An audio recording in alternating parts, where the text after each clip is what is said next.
Telugu Desam party ప్రభుత్వము ఏర్పాటు చేసుకొని 4 నెలలు అయింది. ఇప్పటికి అంటే 100 రోజులు దాటిపోయింది. ఈ 100 రోజుల్లో ప్రజలందరూ కూడా ఏం గమనిస్తూ ఉన్నారంటే,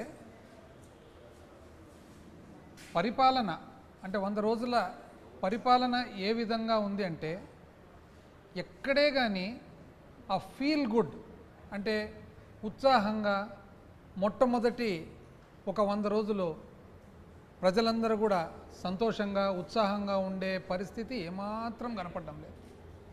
కానీ నిజం చెప్పాలంటే 3 నెలలు చాలా త్వరగా సమయము ఒక గవర్నమెంటు పరిపాలన ఎట్లా చేస్తుంది ప్రభుత్వం అని చెప్పి ఒక జడ్జిమెంట్ చేసేదానికి. కానీ 3 నెలల సమయంలో ఏం సాధించినారని చూస్తే మాత్రము ఇంచుమించు ఎట్లయితే ప్రజలలో ఒక నెగటివ్ ఫీలింగ్, చాలా నిరుత్సాహంగా, చాలా బాధాకరంతో, స్తబ్దతతో ఎన్నికలు వచ్చిన సమయంలో 5 సంవత్సరాల తర్వాత లాస్ట్ 100 సంవత్సరాలు ఏదైతే యాంటీ ఇన్కంబెన్సీ మన రూలింగ్ పార్టీకి ఉంటుందో అటువంటి ఫీలింగ్ ఈరోజు కనపడతా ఉంది. ఇంతవరకు అసలు ఆశ్చర్యం, 4 నెలలైనా కూడా బడ్జెట్ ప్రవేశపెట్టలేదు.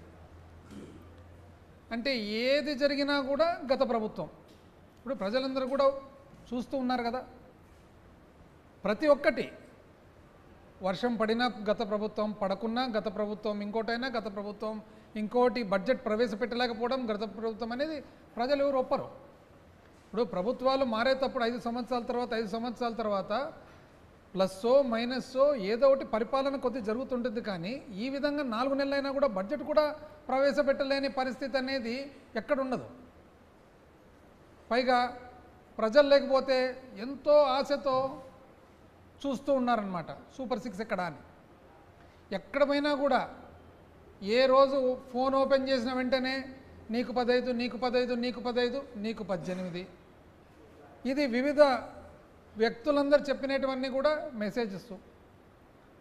ఇంటింటికి తిరిగి ప్యాంప్లెట్లు పట్టుకొని సంతకాలు పెట్టి ఏదో పట్టభద్రులకు సర్టిఫికెట్గా తెచ్చినట్లు సర్టిఫికెట్లు కూడా అందజేసినారనమాట.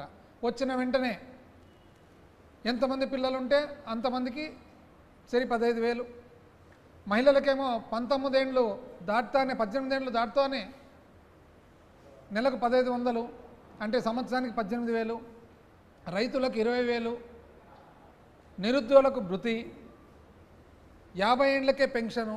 పాపం పల్లెటూళ్ళల్లో దాని తర్వాత టౌన్స్లో చూసినట్లయితే 50 సంవత్సరాలు అయింది ఇంకా పెన్షన్ ఎక్కడ అని చెప్పి వేచి చూస్తూ ఉన్నారు. ఎందుకంటే చెప్పడం కూడా ఎంత ఫోర్స్తో చెప్పడం జరిగిందంటే తెలుగుదేశం పార్టీ ప్రమాణ స్వీకారం చేయడం తొలి సంతకాలు ఈ సూపర్ 6 అని, మొట్టమొదటి సంతకాలే ఈ సూపర్ 6 వస్తాయని ప్రజలు కూడా అంత అన్వేషణతో ఆశతో పాపము వాళ్ళు వెయిట్ చేస్తూ ఉన్నారనమాట. ఇక్కడ చూస్తేనేమో చాలా నెగిటివ్ ఫీలింగ్తో ఏమి ఈ 3 నెలలు 100 సంవత్సరాలు దాటి 4 నెలలు ఏం గమనించినామంటే, మొట్టమొదటి నెల 2 నెలలు 3 నెలలు విపరీతంగా కొట్లాటలు, ఊరూరులో కొట్లాటలు. నిజం చెప్పాలంటే పార్టీల పరంగా ఎవరికో సామాన్య మానవునికి ఒక పార్టీని ఆదరించినంత మాత్రాన అన్యాయం అయితే జరగలేదు 2019 నుంచి 24. ఎందుకంటే ఏ సంక్షేమ ప్రోగ్రాం కూడా పార్టీలకు అతీతంగా జరిగింది. పార్టీలకు సంబంధం లేకుండా, ఎటువంటి కులానికి మతానికి సంబంధం లేకుండా అర్హత ఉండే వాళ్ళందరికీ కూడా సంక్షేమ ప్రోగ్రాంలన్నీ అందినాయి. కాబట్టి ఒక వ్యక్తి ఎవరన్నా కానీ నేను ఈ పార్టీని ఆదరించినా కాబట్టి నాకు జరగలేదని చెప్పేదానికి వాస్తవానికి లేదు. కానీ ఇప్పుడు చూడండి ఎంత నెగిటివ్ ఫీలింగ్ ఉందో.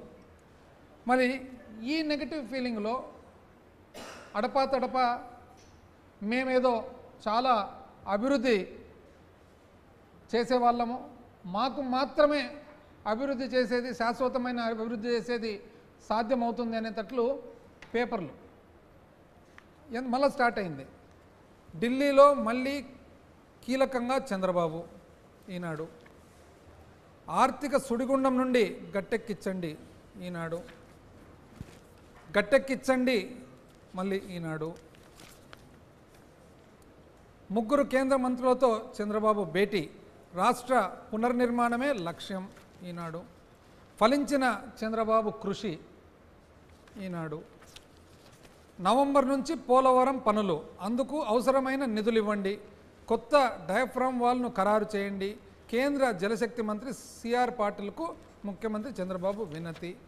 పోలవరం పనులు అంటే ఎవరన్నా చూసినట్లయితే అసలు పాత సిస్టమ్ మాదిరే. అంటే చంద్రబాబు నాయుడు గారు ఇక్కడ బయలుదేరడం నుంచి పోతూ ఉన్నాడు, పోబోతూ ఉన్నాడు, ఢిల్లీలో ల్యాండ్ అయ్యాడు, వీళ్ళని కలుస్తున్నాడు, కలవబోతున్నాడు. అంటే ఇవన్నీ కూడా ఏదో శాశ్వతమైన కార్యక్రమాలన్నీ కూడా వాళ్ళకు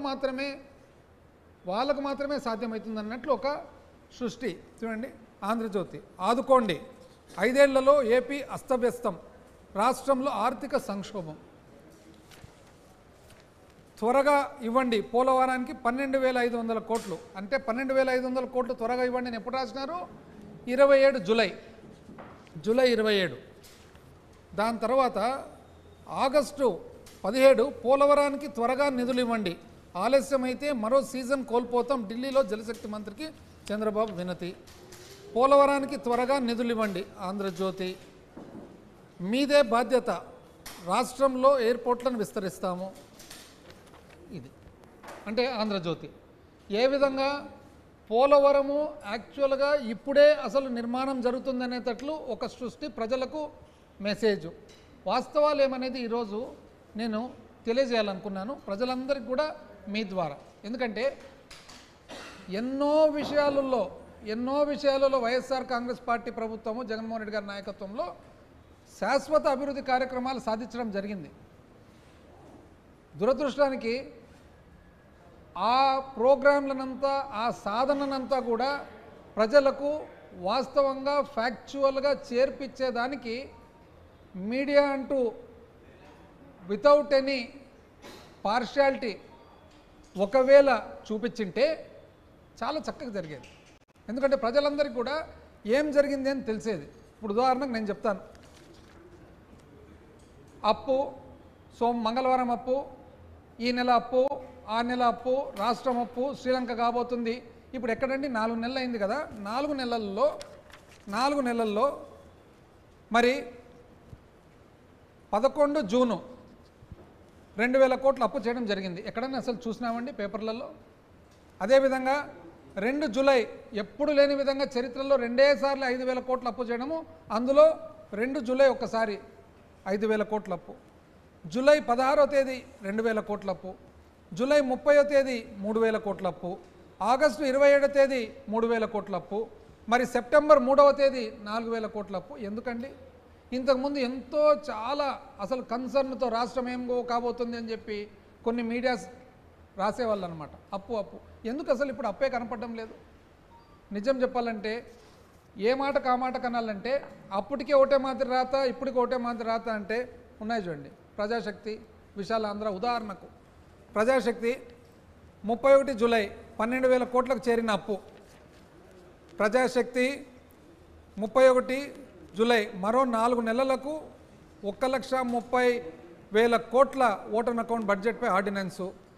ఈ ఏడాదికి ఇంతే. అంటే ఇది ఒక ఫ్యాక్చువల్